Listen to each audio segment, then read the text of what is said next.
Is white board is visible to you? And आवाज का भी प्लीज बता दो कि क्लियर है या नहीं।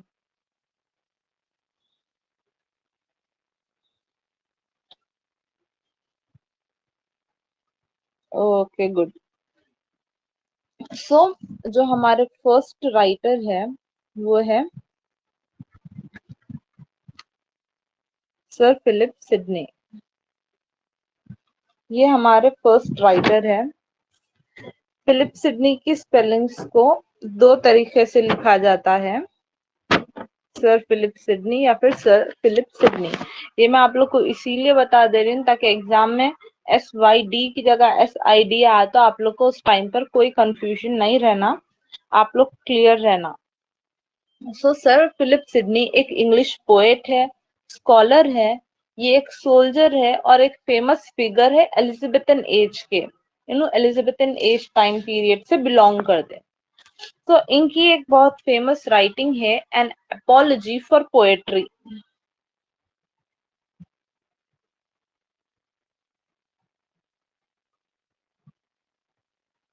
इनकी फेमस राइटिंग है एन अपॉलजी फॉर पोएट्री। ये जो लिखे थे इन्हों, ये जो बुक लिखे थे ये इन्हों लिखे थे इन द ईयर 1594, सॉरी 1595। ये इन्होंने 1595 में लिखे थे।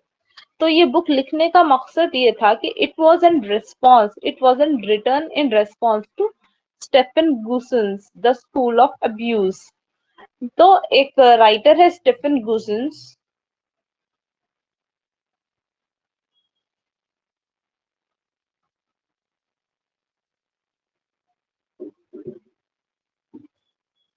उन्होंने एक बुक लिखे थे जिसका नाम था स्कूल ऑफ अब्यूज। ठीक है, एक राइटर है स्टेफन गुसन्स। तो उनको इन्हों रिप्लाई दिए, रेस्पॉन्स दिए एक बुक में जिसका नाम है एन एपोलॉजी फॉर पोएट्री।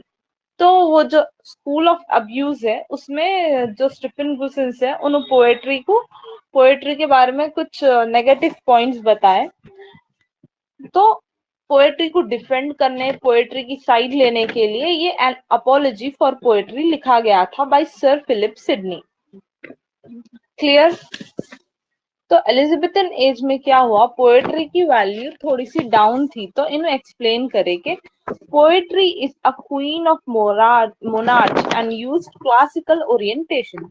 तो इनके फर्स्ट मतलब इनकी बुक में ये बताया कि पोएट्री एक क्वीन है, मतलब सारे क्लासिकल वर्क्स जो है जैसे कि प्रोज फिक्शन नॉवेल्स सब तो अपनी जगह है ही है, but poetry is a queen, मतलब ओनली क्वीन जो है पोएट्री है बोलकर बताया।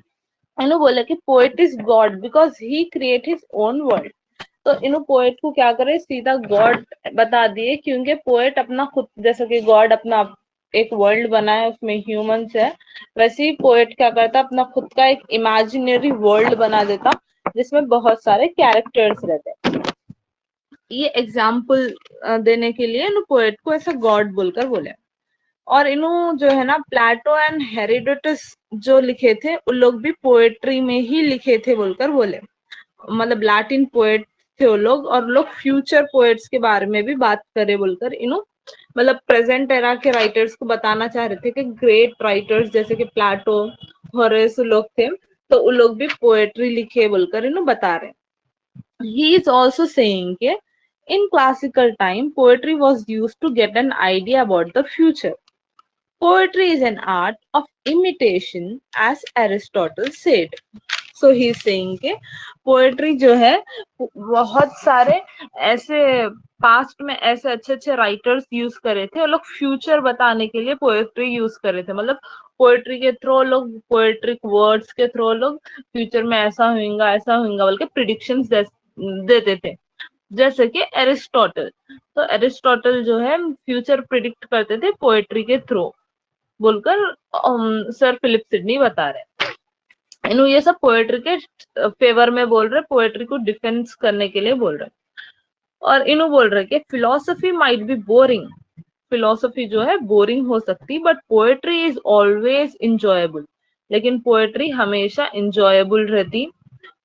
और पोएट्री से बहुत कुछ वर्चू सीखने को मिलता, हम आपको अच्छी चीजें बोलकर बोल रहे। पोएट्री पे अब क्या क्या चार्जेस लगे थे देखो, मतलब क्या क्या इल्जाम पोएट्री पे लगाए गए थे स्कूल ऑफ अब्यूज में देखो।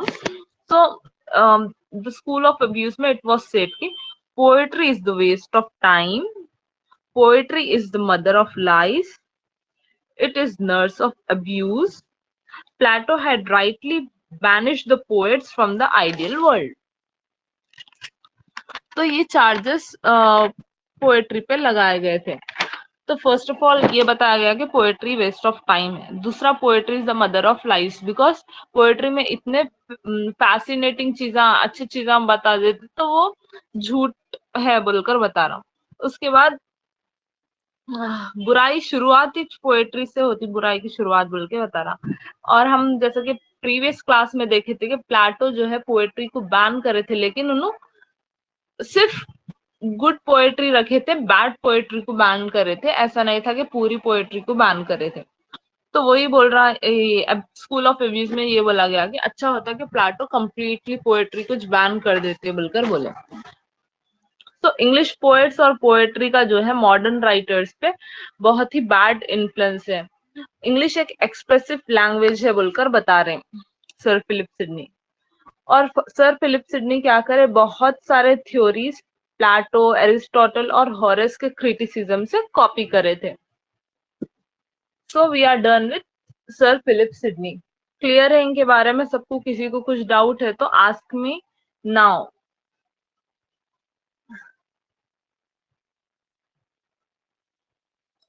ये एक ही फेमस वर्क है जो हमारा सर फिलिप सिडनी का है।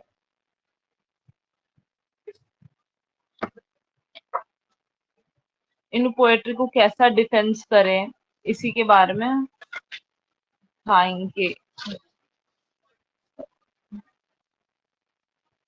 ओके, क्लियर है। So let's go to our second writer,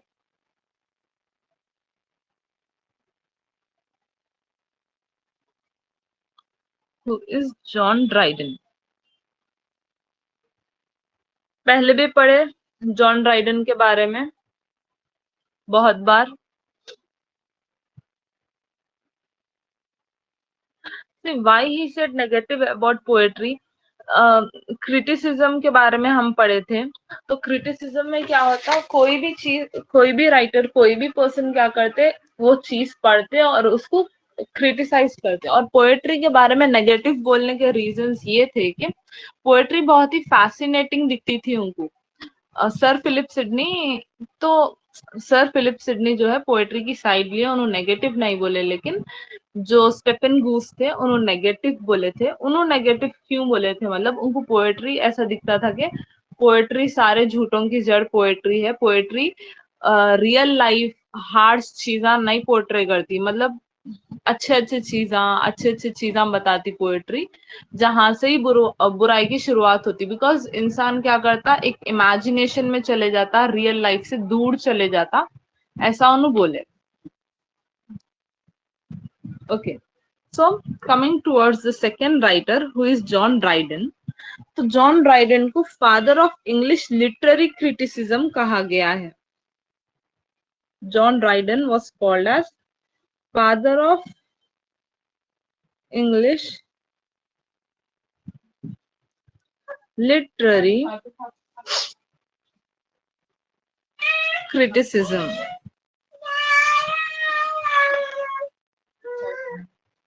So John Dryden was called as the father of English literary criticism. ये इनको किसने नाम दिया, ये इनको सैमुअल जॉनसन ने ये नाम दिया।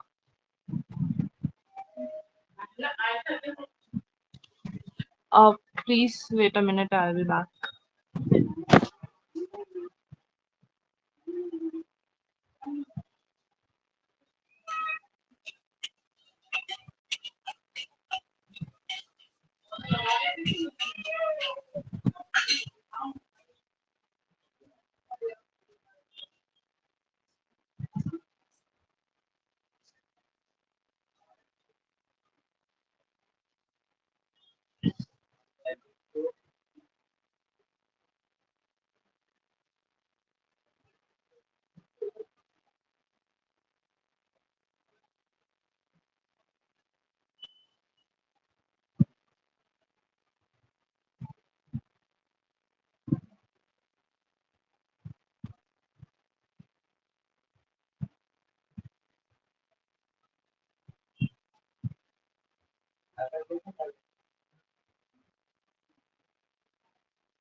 Sorry for the delay. Yeah, I'm here. Okay. So we were talking about John Dryden. So he was considered as the father of English literary criticism, and ये नाम इनको दिया था सैमुअल जॉनसन ने। सैमुअल जॉनसन के बारे में starting class में पढ़े थे। तो सैमुअल जॉनसन क्या करे, 52 डिफरेंट राइटर्स के बायोग्राफी पढ़े, उन लोग के वर्क्स पढ़े और उन लोग के ऊपर बायोग्राफी लिखे उन्होंने। तो जब उन्होंने जॉन ड्राइडन के पास आए, मतलब जॉन ड्राइडन के बारे में उन्होंने लिखना शुरू करे, तो उन्होंने जॉन ड्राइडन को father of English literary criticism बता दिए, बिकॉज उन्होंने इतना ज्यादा वर्क, ऑब्वियसली क्रिटिसिज्म में बहुत सारा वर्क प्रीवियसली राइटर्स ने किया था, लेकिन जॉन ड्राइडन जो है कंसिस्टेंटली लिखते जाते थे, बहुत ज्यादा लिखा इन्होंने, जिसकी वजह से he was called as a father of English literary criticism. So इन्हों क्रिटिसिज्म में बहुत ज्यादा डेवलपमेंट करे, ही कॉन्ट्रीब्यूटेड अ लॉट, इन्हों बहुत ज्यादा लिखे इंग्लिश लिटरेरी क्रिटिसिज्म में। So let's have a look at his most famous और मेजर राइटिंग्स।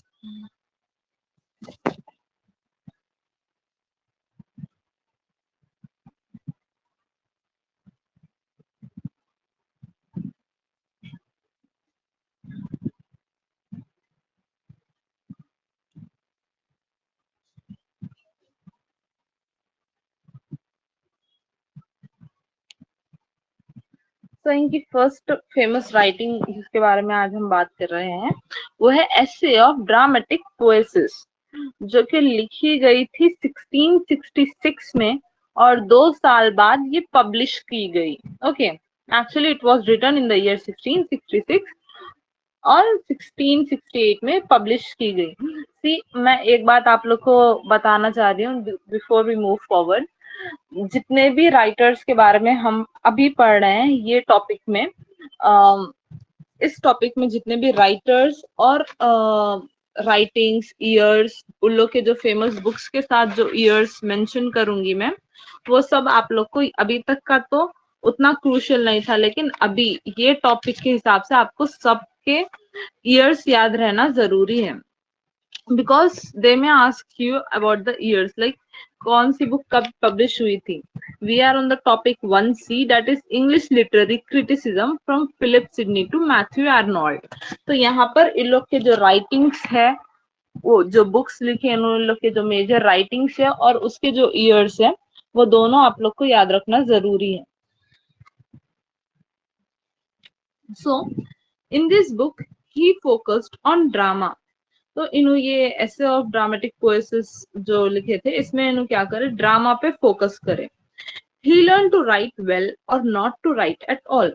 ही सेज, इन्हों ऐसा बोले कि लिखना है तो अच्छे से लिखो या फिर लिखने की जरूरत ही नहीं है,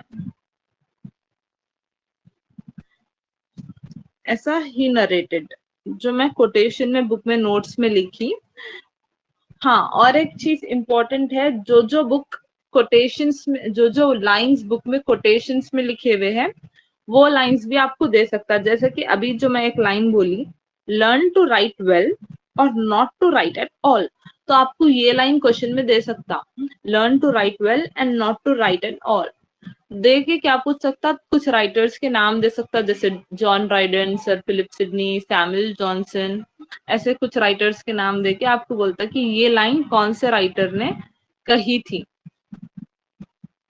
तो आप लोग को वो कोटेशन वाली लाइन याद रहना जरूरी है। तो आप लोग या तो एक काम करो, मेरे नोट्स जो मैं भेजूंगी उसमें से वो लाइन के साथ साथ वो राइटर का नाम ब्रॉड नेम में लिख लो, या फिर अगर रनिंग नोट्स बना रहे तो अभी उसको मेंशन कर लो।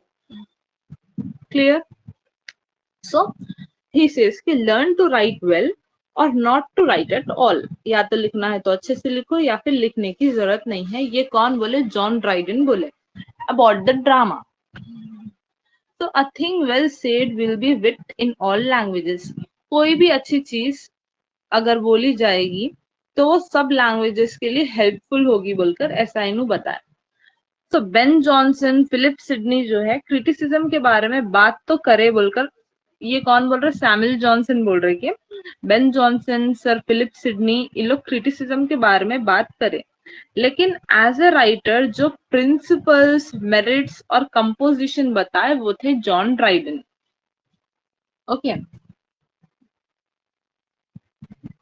जो ये सब बताया इट वाज जॉन ड्राइडन बोलकर यहाँ पर सैमुअल जॉनसन बता रहे हैं।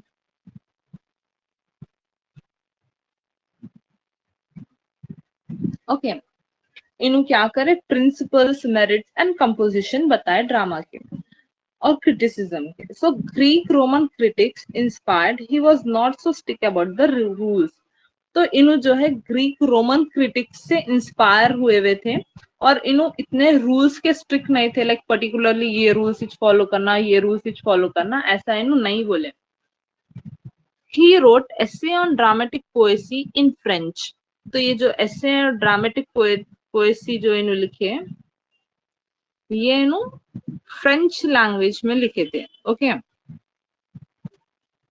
फ्रेंच में क्यों लिखे? Because he wanted to attack French literature, but he also praised it. It makes him unique from others। तो इन्हों ये फ्रेंच में इसीलिए लिखे बिकॉज उस टाइम पे फ्रेंच लिटरेचर बहुत पीक पे था, तो उन्होंने चाह रहे थे कि इंग्लिश लिटरेचर पीक पे रहना, इंग्लिश लिटरेचर ज्यादा फेमस होना, इंग्लिश लिटरेचर के ज्यादा लाइक अराउंड टॉक्स होना, लोग इंग्लिश लिटरेचर को ज्यादा प्रेज करना। तो इन्हों क्या करे? फ्रेंच लिटरेचर में लिखे, फ्रेंच लिटरेचर को अटैक करे। इन्हों बोले कि फ्रेंच लिटरेचर अच्छा है अपने हिसाब से, लेकिन इंग्लिश लिटरेचर और ज्यादा अच्छा है। Okay, so before moving forward, जैसे जॉन ड्राइडन जो है उन्होंने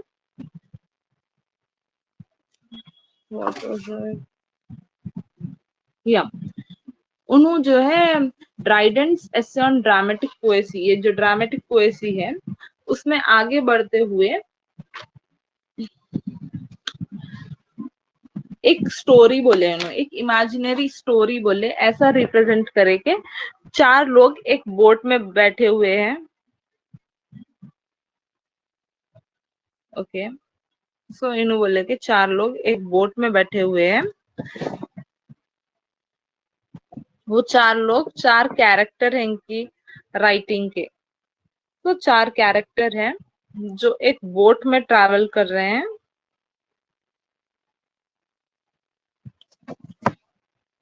और उन चारों के नाम हैं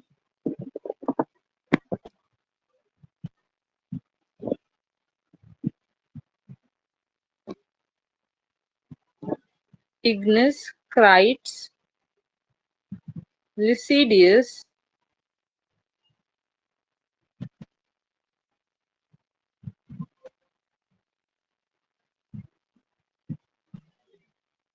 निएंडर।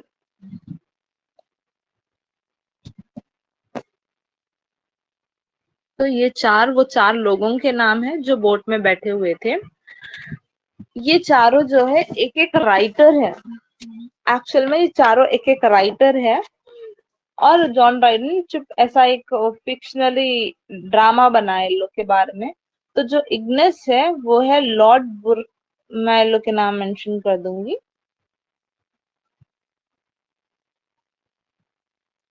वो है लॉर्ड बुकरेस्ट,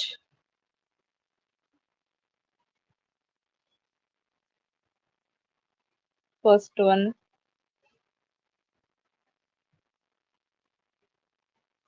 जो सेकंड है वो है सर रॉबर्ट हार्वर्ड।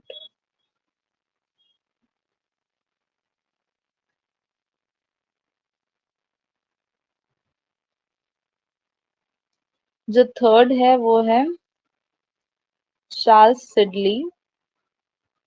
और जो थर्ड जो है चार्ल्स सिडली, उनको और एक नाम भी है, ऑल ऑफ ऑरेरी भी कहा जाता है इनको।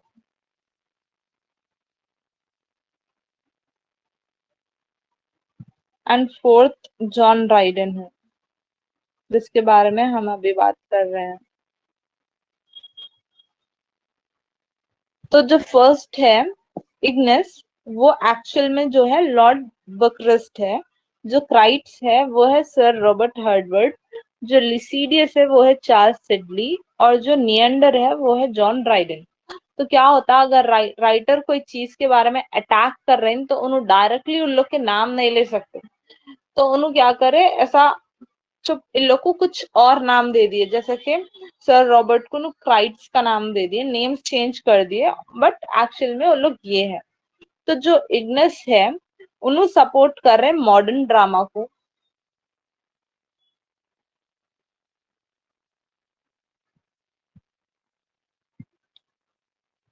मॉडर्न डी का मतलब ड्रामा है, ओके।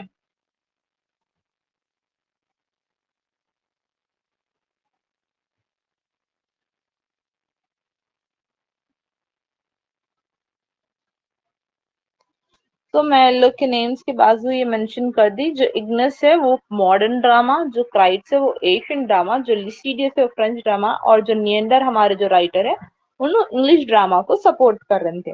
अब ये चारों बैठे हुए थे एक बोर्ड में। बिफोर दैट मैं ड्रामा का एक डेफिनेशन दे देती हूँ, हम ये स्टोरी आगे बढ़ाने से पहले।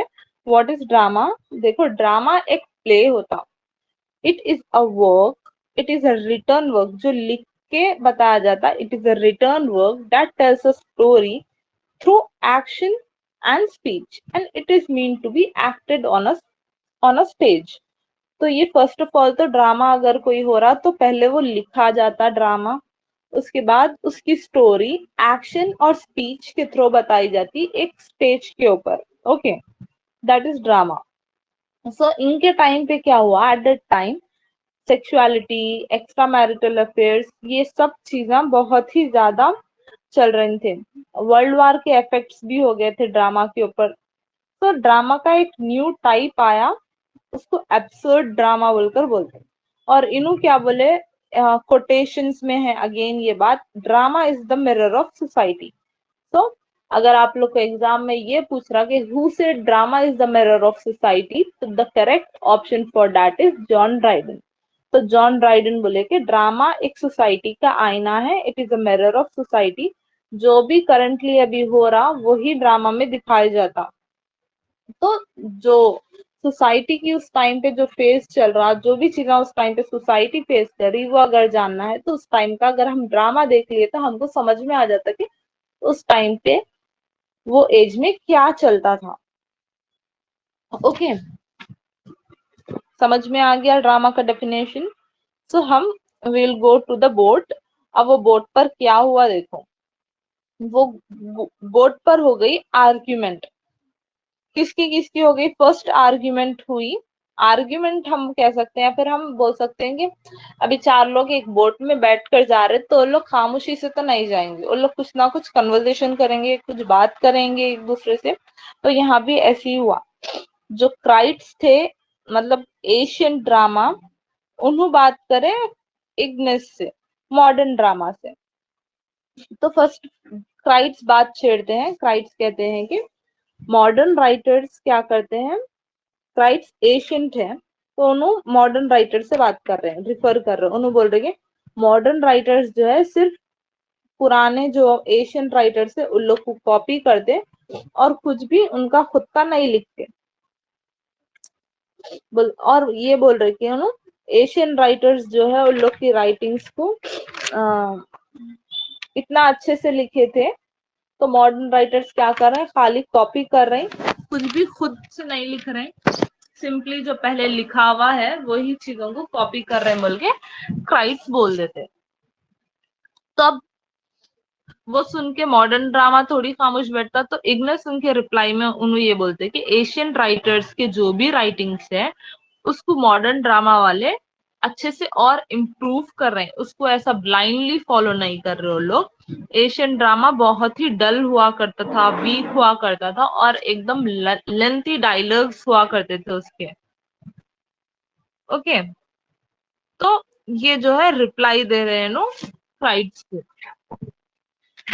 उसके बाद क्राइड बोल रहे कि एशियन ड्रामा जो है वो unity of time, action and place को फॉलो करता था।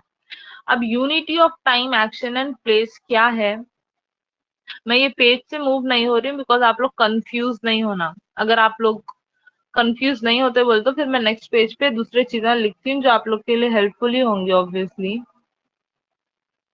तो unity of time, action and place.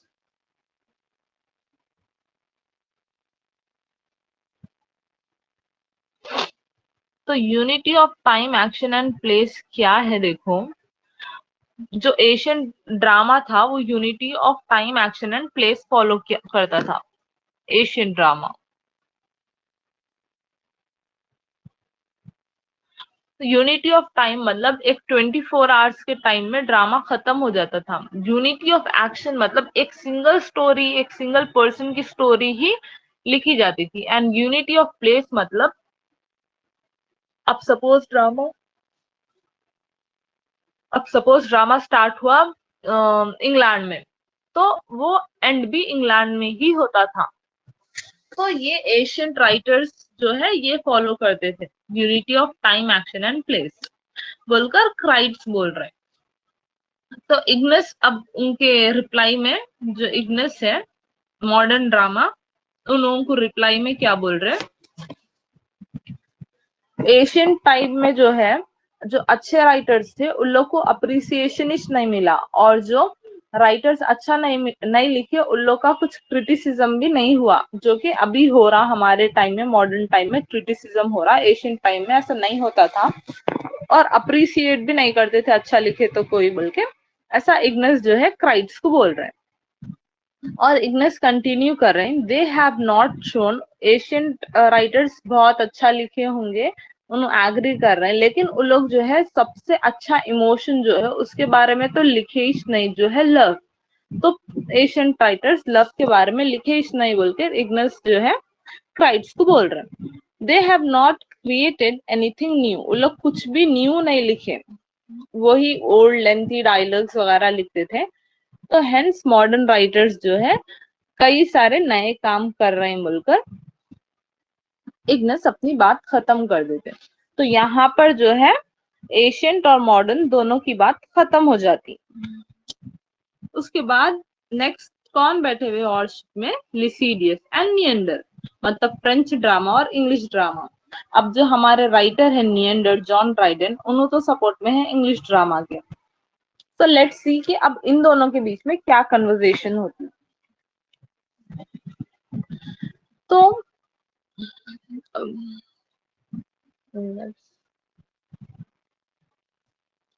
Okay, तो जो फ्रेंच है, मैं से लिख देती हूँ,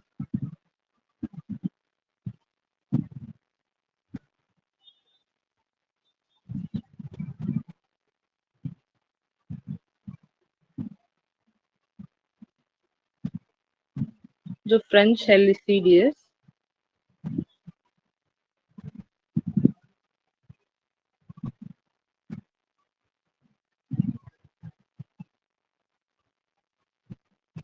और जो इंग्लिश साइड में है वो है जॉन ड्राइडन। ओके, जो फ्रेंच का एक फेमस वर्क है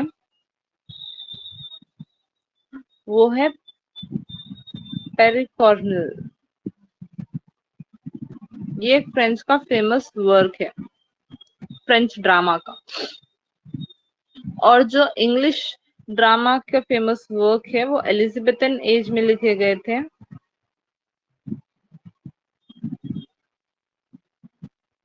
और बेन जॉनसन एंड शेक्सपियर जैसे राइटर्स ने लिखे थे।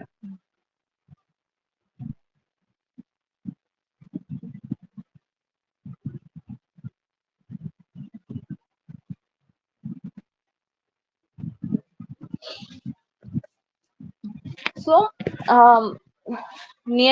यहाँ पर नियंडर बात शुरू करते हैं। उन्होंने बोलते कि उन्होंने यही बोल रहे, नियंडर ये शुरू करेंगे। फ्रेंच ड्रामा में जो है पोरिकर्निली जो है वो बहुत अच्छी राइटिंग है, और इंग्लिश ड्रामा में भी Elizabethan dramas, Ben Jonson and Shakespeare के ड्रामास बहुत अच्छे ड्रामास है। दोनों को अगर देखा गया ओवरऑल तो इंग्लिश ड्रामा बेटर है।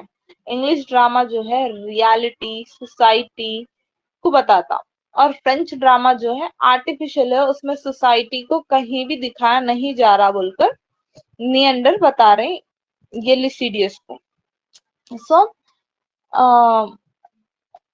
कंटिन्यू कर रहे हैं उन्होंने, और बोल रहे कि इंग्लिश में जो है ट्रैजिक कॉमेडी है, जो कि ट्रेजेडी और कॉमेडी को मिक्स करके बनाए। उन्होंने बोल रहे कि लाइफ में जो है सिर्फ कॉमेडी नहीं रहती, ट्रेजेडी भी रहती, जो कि इंसान को मालूम होना जरूरी है। इसीलिए उन्होंने बोले कि ट्रेजेडी और कॉमेडी को मिला के ट्रैजिक कॉमेडी इंग्लिश में बनाए। वही अगर फ्रेंच को देख ले तो फ्रेंच में बहुत सारे बोरिंग राइटिंग से और कुछ भी वैरायटी नहीं है बोलकर बोले। अब इसके रिप्लाई में लिसिडियस बोल रहे कि फ्रेंच में एक ही सिंगल प्लॉट पे वर्क होता, जैसे कि time of unity of action time पढ़े अपन, तो एक ही प्लॉट पे वर्क होता, दो दो तीन तीन प्लॉट्स पे वर्क नहीं होते, मतलब एक ही की स्टोरी चलती। फिर ऐसा नहीं होता कि एक सीन में एक स्टोरी हो रही, दूसरे सीन में दूसरी स्टोरी हो रही, तीसरे सीन में तीसरी स्टोरी हो रही, फिर चौथे सीन में जाके हमको पता चल रहा कि अरे ये तीनों तो मिले हुए थे। तो ऐसा तो फ्रेंच में नहीं होता, कुछ सब प्लॉट्स नहीं रहते, इसीलिए ये थोड़ा बोरिंग है बोलकर बोल रहे। और ये बोल रहे कि हम जो है एक्शन को नहीं बताते, क्योंकि एक्शन देखने से क्या होता, लोग थोड़ा डर जाते बोल के एक्शन को नहीं बताते बोलकर लिसिडियस बोल रहे हैं नियंडर को। अब नियंडर क्या रिप्लाई दे रहे हैं, सी। तो नियंडर इज सेइंग के इंग्लिश ड्रामा तो जो है एक्शन को, लाइफ को, डेथ को, सब चीजों को बताता, बिकॉज ये सब अपनी लाइफ का पार्ट है, अपनी लाइफ का पार्ट है, और ये सब चीजें लोगों को मालूम होना जरूरी है। और फ्रेंच वाले क्या करते हैं, लिसिडियस को एक एडवाइस देते हुए बोल, तुम लोग क्या करते, रूल्स को बहुत स्ट्रिक्टली फॉलो करते, इसीलिए तुम लोग अपने आप को उतने अच्छे से एक्सप्रेस नहीं कर सकते, इसीलिए तुम लोग इंग्लिश को compete नहीं कर सकते, तुम लोग थोड़ा सा पीछे रह गए। इवन तो तुम लोग अच्छा लिखे, लेकिन इंग्लिश को compete करे जितना अच्छा नहीं लिखे बोलकर नियंडर लिसिडियस को बोल रहे हैं। ओके, यहाँ पर इन लोग की कन्वर्सेशन एंड हो गई। अब इसके बाद फिर नेक्स्ट डिस्कशन हुआ। अभी इन लोग का मतलब रास्ता सफर खत्म नहीं हुआ था, अभी लोग ऑन द वे ही थे।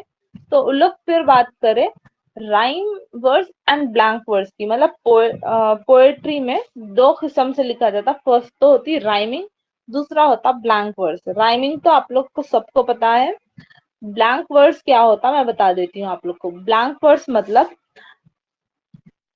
कोई भी लाइक राइमिंग नहीं होती उसमें, सिंपल पैराग्राफ्स में लिखा जाता वो, इसीलिए इसको, इसमें राइमिंग नहीं रहती, इसीलिए इसको ब्लैंक वर्स बोलते हैं। Simple line to line paragraph wise इसको लिखा जाता। अब ये बात हो रही क्राइट्स और नियंडर के बीच में। So who is Crites, Asian drama और इंग्लिश ड्रामा के बीच में ये बात हो रही। तो क्राइट्स बोल रहे हैं सीरियस ड्रामा में जो है राइमिंग का यूज नहीं होना, क्योंकि क्या होता, कॉमेडी सीरियसनेस शो नहीं होती। लेकिन जब आप कॉमेडी लिख रहे हैं, कॉमेडी पोएट्री लिख रहे हैं, तो वहां पर जो है आप राइमिंग यूज कर सकते हैं, थोड़ा फन के लिए राइमिंग अच्छी दिखती है, लेकिन सीरियसनेस में राइमिंग यूज करने का क्या फायदा बोलकर क्राइट्स बोल रहे हैं। तो नियंडर बोल रहे कि वर्ल्ड में जो सबसे बेस्ट चीज है वो है राइमिंग, राइमिंग से इश्क तो पोएट्री का असली मजा है बोल के नियंडर बता रहे। तो क्राइट्स बोल रहे कि जब आप कोई सीरियस सिचुएशन में हैं, तो क्या आप राइमिंग में बात करते क्या, कोई भी राइमिंग में तो बात नहीं करते बोलकर नियंडर को बता रहे। तो नियंडर क्या बोल रहे हैं, बात तो कोई भी नहीं करते राइमिंग में, मैं एग्री करता हूँ, लेकिन चीजों को थोड़ा सा इंटरटेनिंग बनाने के लिए, to add some fun in it, to make the things more interesting, to make the audience listen to the rhyme, to make the audience read to the rhyme, इसीलिए ये यूज होता बोलकर ही narrated. So this is it. तो ये था हमारे second writer John Dryden के बारे में, एसे ऑफ ड्रामेटिक पोएसी. इसमें इन्होंने 4 कैरेक्टर्स बनाए, Eugenius, Crites, Lisideius and Neander. Hope you all understood this. अभी we'll have a look at our third writer, that is Samuel Johnson. Clear है आप लोग को? समझ में आ गया जॉन ड्राइडन का ऐसे?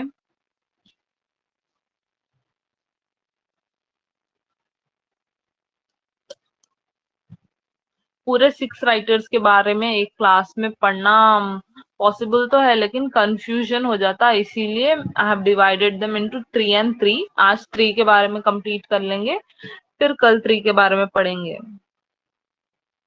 नहीं, कन्वर्सेशन के बारे में क्वेश्चन नहीं आता, लेकिन ये क्वेश्चन आप लोग को आ सकता कि जो है ना, इग्नस ऐसा नाम देकर बोल सकते हैं कि इग्नस जो है कौन से ड्रामा को रिफर करते थे, कौन से ड्रामा के थे उन्होंने, फ्रेंच को सपोर्ट करे, मॉडर्न को सपोर्ट करे, एशियंट को सपोर्ट करे, ऐसा पूछ सकता आप लोग को.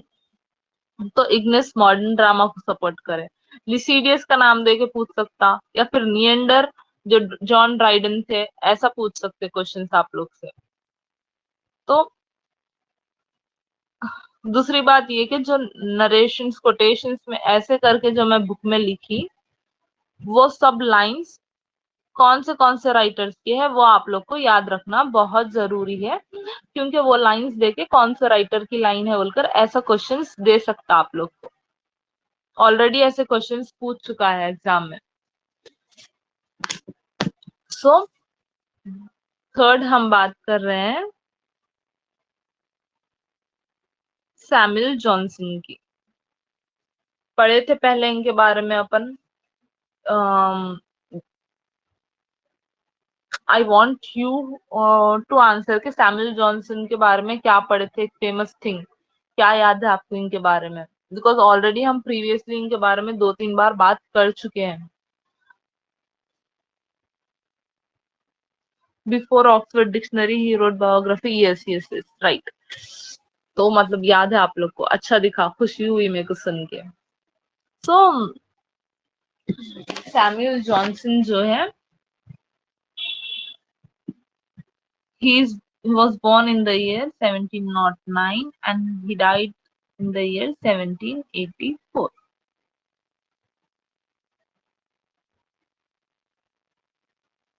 या डॉक्टर सैमुअल बोलते हैं. सो सैमुअल जॉनसन जो है एक पोएट है, एसेइस्ट है, बायोग्राफर है, लिक्सिकोग्राफर है. लिक्सिकोग्राफर मतलब एक ऐसे पर्सन को बोलते हैं जो बायोग्राफी लिखते हैं. ओके, इन्हों एक लिक्सिकोग्राफर है और इनको रिफर किया जाता डॉक्टर जॉनसन के नाम से. Okay, he was famously known as Dr. Johnson.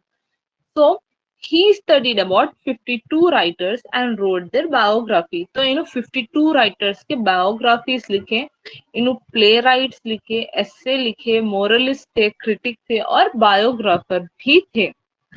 इनके फेमस वर्क्स, ये सब तो आपको इनके बारे में पता ही है, लेकिन इनके फेमस वर्क्स इन्हों लाइफ में क्या क्या लिखे वो देखो. और doctor Samuel Johnson is one of the most important topic. और इनके कोटेशंस, इनके जितने भी राइटिंग्स हैं उन सबको मैंने ईयर्स के साथ लिखा, जो आप लोग को याद रखना जरूरी है. तो अच्छे से सुनो, कोई भी टॉपिक मिस आउट मत करो, इम्पोर्टेंट मत देखो, everything is important for you. Okay,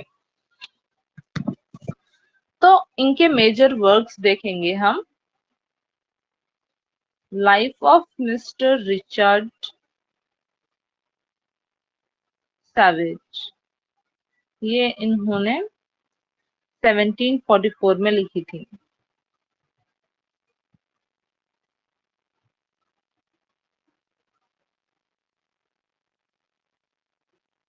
मैं ऐसा ब्रेक करके लिख रही हूँ सो दैट आप लोग को व्हाइट बोर्ड पे साइड में कट नहीं होना, पूरा विजिबल रहना. तो फर्स्ट मेजर वर्क जो है सैमुअल जॉनसन का, डॉक्टर जॉनसन का life of mister Richard savage है। तो ये क्यों लिखे थे इन्हों, ये जॉनसन के एक फ्रेंड थे, उनकी लाइफ के ऊपर इन्हों लिखे, जिसकी डेथ हो गई थी। इन्हों बहुत ज्यादा कर्जा ले लिए थे, तो जिसके पास कर्जा लिए थे उनकी जेल में इनकी डेथ हो गई। ओके,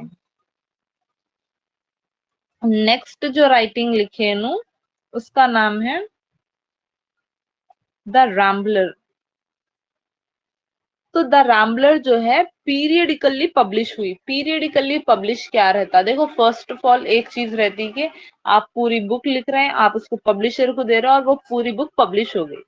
पीरियडिकली पब्लिश क्या रहता, जैसे कि न्यूज़पेपर्स, क्रॉनिकल न्यूज़पेपर अगर हम ले लिए तो उसमें एवरी संडे कुछ एस्ट्रोलॉजिकल थिंग्स आते, तो वो पीरियडिकली आते, वो डेली डेली तो आते होंगे, आई डोंट नो, बट जैसे डिटेल में देता वो संडे के दिन देता। वैसे ही ट्यूसडे एंड सैटरडे के दिन, ओके, ट्यूसडे एंड सैटरडे के दिन इन द ईयर 1750 टू 1752, मतलब 2 साल तक इन्हों पीरियडिकली ये रैम्बलर में लिखे, और टोटल 208 आर्टिकल्स लिखे हैं इन्होंने, 208 आर्टिकल्स ऑफ प्रोज लिखे हैं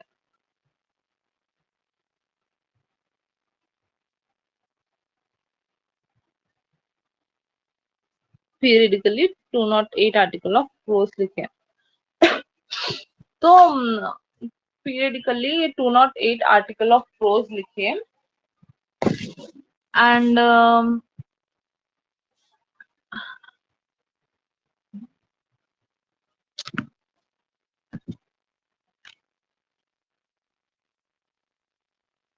या 1750 टू 1752 तक पीरियडिकली, यस, 208 आर्टिकल्स लिखे थे, जो कि ट्यूसडे एंड सैटरडे लिखे थे। ट्यूसडे एंड सैटरडे के दिन लिखे लिखे थे लो ये आर्टिकल्स, जो what I can say astrological जो बात कर रही थी मैं, मेरे पास न्यूज़पेपर की फोटो, मैं आप लोग को एक न्यूज़पेपर की फोटो इंशाल्लाह क्लास के बाद डाल के बताऊंगी। तो कैसा आर्टिकल्स, मतलब क्या एग्जांपल दे सकती हूँ मैं आप लोग को इसका। फिर डेली पब्लिश नहीं होता, पीरियडिकली पब्लिश होता है। इट मीन्स आप लोग समझ सकते, कोई राइटर्स के बारे में एवरी ट्यूसडे लिखा जाता है, जैसा कि अगर मुंसिफ मुंसिफ पेपर ले लिए तो उसमें एवरी फ्राइडे एक एडिशनल पेपर आता, जिसमें इस्लाम से रिलेटेड कुछ चीजें लिखे हुए रहते हैं। ओके, तो वैसे ही ये इनकी राइटिंग, मतलब सैमुअल जॉनसन की राइटिंग वैसी ही होती है। Please give me a minute, I will be back.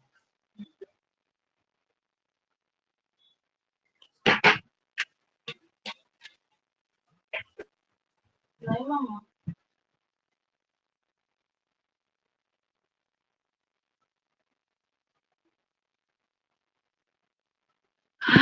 Okay. तो सैमुअल जॉनसन जो है पीरियडिकली ये चीज लिखे थे। नेक्स्ट इज इनकी डिक्शनरी।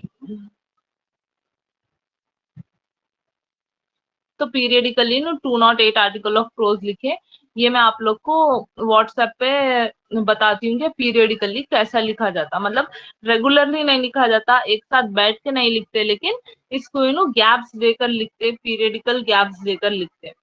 तो ये ट्यूसडे और सैटरडे के दिन लिखे, और टोटल 208 आर्टिकल्स प्रोज में लिखे।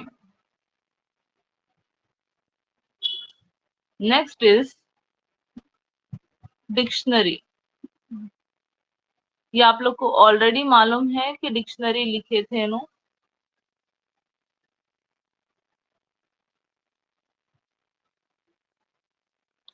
जो कि इंग्लिश लैंग्वेज में लिखे थे, एंड ये लिखे थे इन the year 1755। So this dictionary was written in the year 1755. So most famous dictionary of history, इनकी जो डिक्शनरी थी that was the dictionary known as the most famous dictionary of the history, जो first publish हुई थी in the year 1755. It took over 8 years to compile, मतलब 8 साल लगे इनको सारे वर्ड्स एक जगह करने.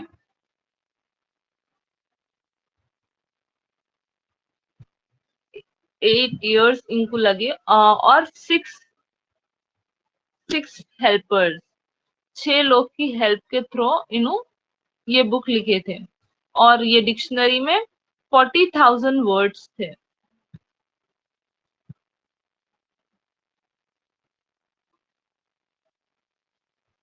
ये डिक्शनरी में 40,000 वर्ड्स थे. That's DWRDS.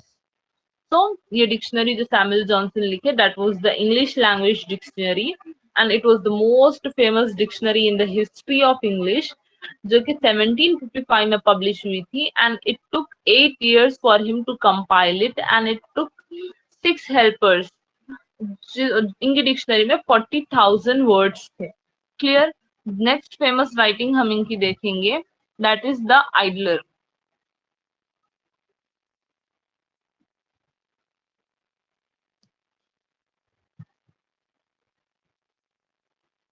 जो 1758 टू 1760 में लिखी गई थी.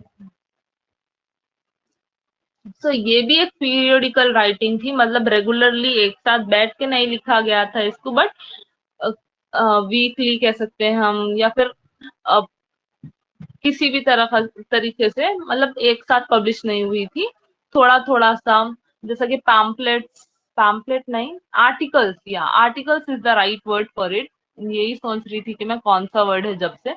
Articles is the right word for it. Articles जो पब्लिश होते न्यूज़पेपर में, छोटे छोटे छोटे, कोई एक टॉपिक ले लेते राइटर्स और उसी के बारे में कंटिन्यूएशन एवरी वीक देते जाते.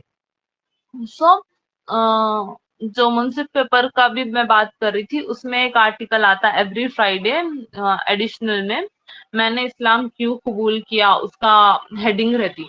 तो एवरी फ्राइडे के दिन वो लोग क्या करते, एक स्टोरी लिखते, कोई अलग रिलीजन के लोग इस्लाम क्यों कबूल करे, उसके ऊपर रहता हो. ये एक एग्जाम्पल है, लीव दैट. तो जो आइडलर जो है, इन्हों एक राइटिंग लिखे, इसमें 103 एसेस लिखे थे.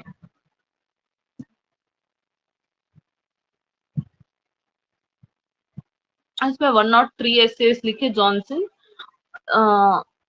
इसमें से जॉनसन के सिर्फ 91 एसेस थे. दूसरे जो व्हाट 8 9 दूसरे जो 11 एसेस थे वो किसी और के थे. ये लंदन के न्यूज़पेपर में यूनिवर्सल क्रॉनिकल, लंदन का एक न्यूज़पेपर है जिसका नाम है यूनिवर्सल क्रॉनिकल, जिसमें ये पब्लिश हुए थे. Okay, I'll mention it here.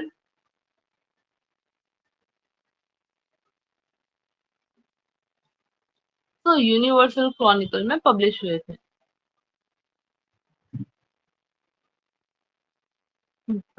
And the next famous writing is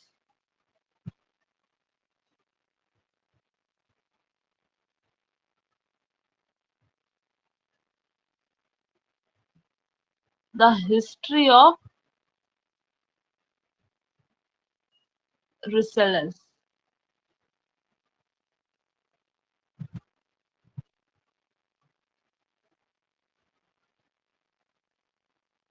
इसको Prince of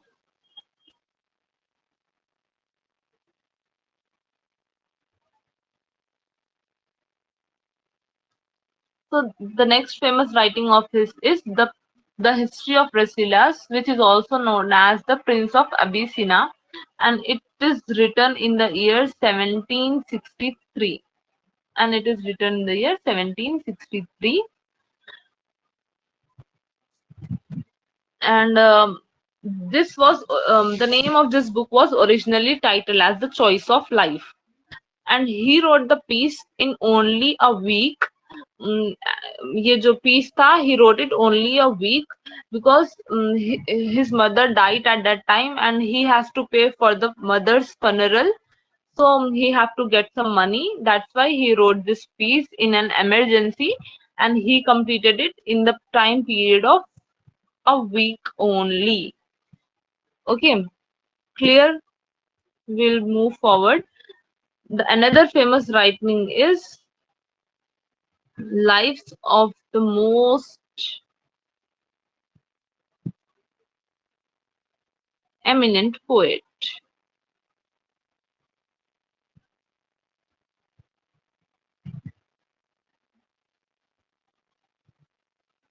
Another famous writing is Lives of the Most Eminent Writer, 1779 to 81. Matlab, it took over the time of total 3 years for him to complete it. So originally this was titled as Prefaces. Prefaces or biographical and critical to the words of English poets.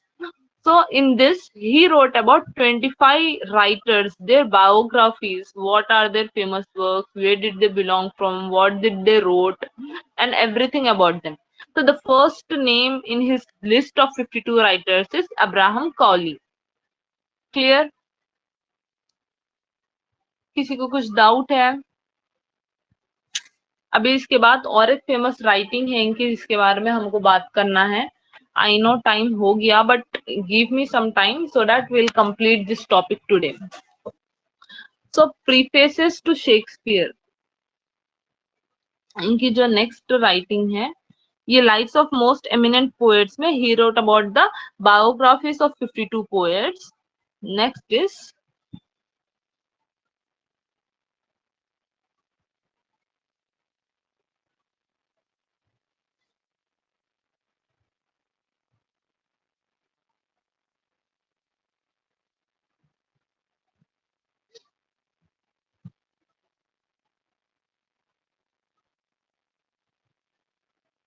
preface to Shakespeare excerpts.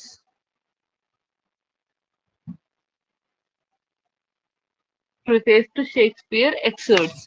Excerpts मतलब a short extract, मतलब not completely about his writing, but a short story, like what we can say, a short note about him, or we can also say it as um,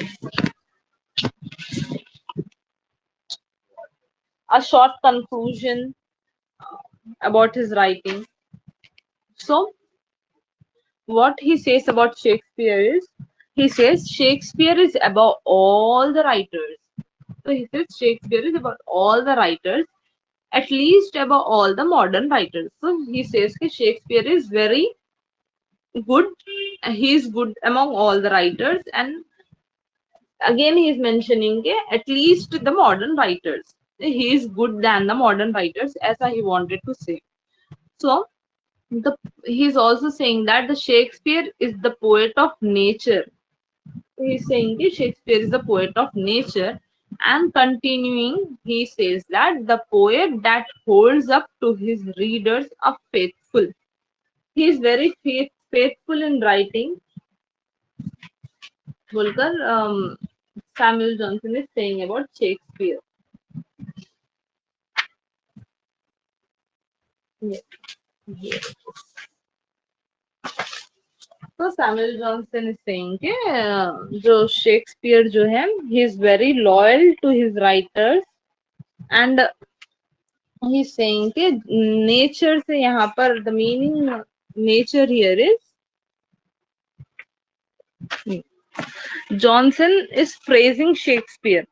ये preface to Shakespeare में Johnson is praising Shakespeare's art of characterization, highlighting their variety, depth, credibility, and the power of delighting his audience.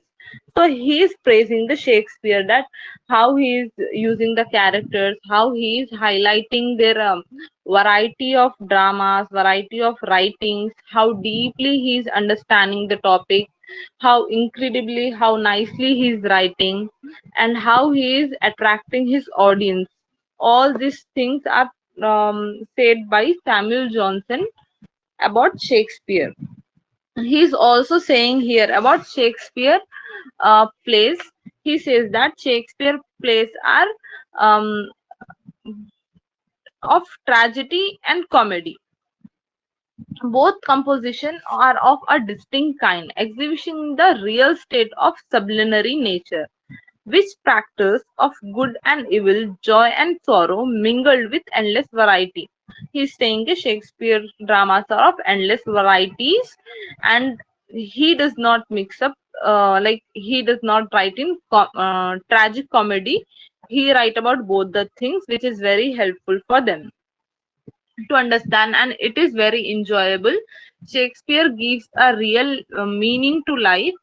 He wrote about tragedy as well, so that people should understand the reality of life. People should understand that death is must at the end. And he also wrote about comedy, which is very necessary for us to laugh. And he's saying the Shakespeare's essays were very easy to understand, and the characters which Shakespeare used is from every kind. Means he write about the kings and queens to servants, every type of character. He used to take every type of character in his dramas. So this was it, and he represented the reality, sometimes happy and sometimes sad. See, their kind life is not always happy. There are problems as well. So, who is that? Samuel Johnson. He is saying that Shakespeare wrote about happiness and sorrows because life goes with them together. Both are a part of life. So was it.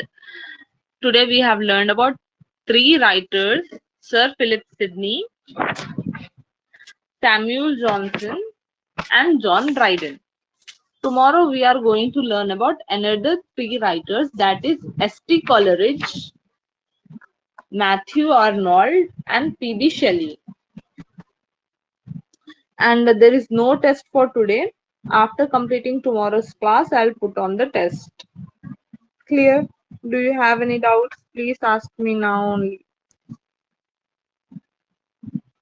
Or else अगर आप लोग recording सुन रहे तो you can ask me on WhatsApp also. I will reply you.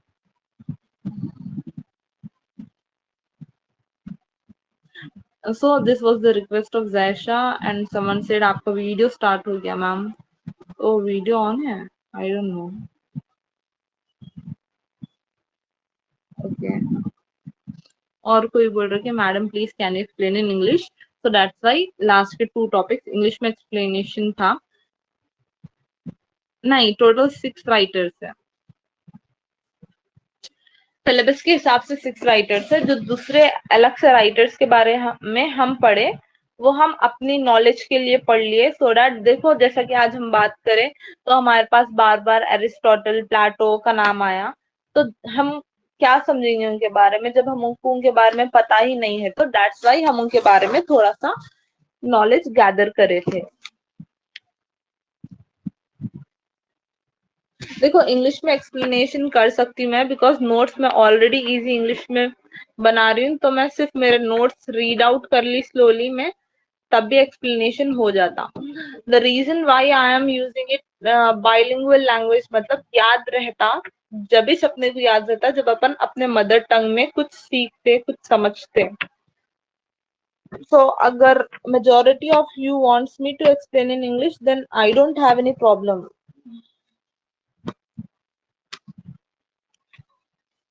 पहले भी करे थे ना, विक्टोरियन एज के 2 एक्सप्लेनेशन करे थे. एक इंग्लिश एक्सप्लेनेशन था, एक हिंदी एक्सप्लेनेशन था.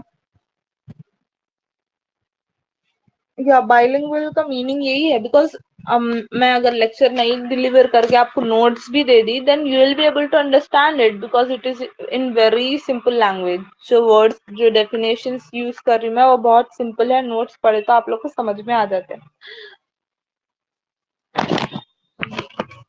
तो आज के नोट्स भी मैं आप लोग को सेंड नहीं कर रही हूँ. कल कंप्लीट हो जाते हैं अपने राइटर्स पूरे, देन पूरे 6 राइटर्स के नोट्स एंड टेस्ट भी मैं आप लोग को ऐप में लोड कर देती हूँ, बट टुडे आप लोग को पार्ट 1C का एक ग्रैंड टेस्ट लोड कर रही हूँ मैं, अभी कर दूंगी क्लास के बाद। वो प्लीज आप लोग अच्छे से देखिए and try to attempt it, part 1B का।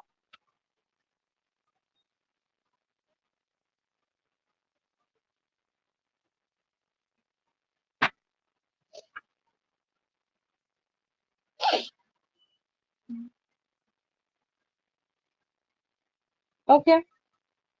Okay, so we'll end up the class here.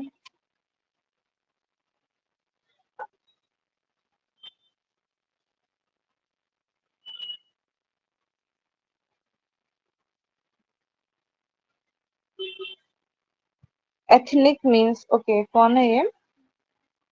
Ethnic means C, ethnic के बहुत सारे मीनिंग्स आएंगे। एथनिक को हम ये भी कहेंगे सिंपल लैंग्वेज में कि मतलब ट्रेडिशनल, क्लासी, ऐसे सारे एथनिक्स के मीनिंग आएंगे। ओके, और कुछ डाउट है please do ask me in the class. अभी क्लियर कर लेंगे कुछ डाउट्स है तो।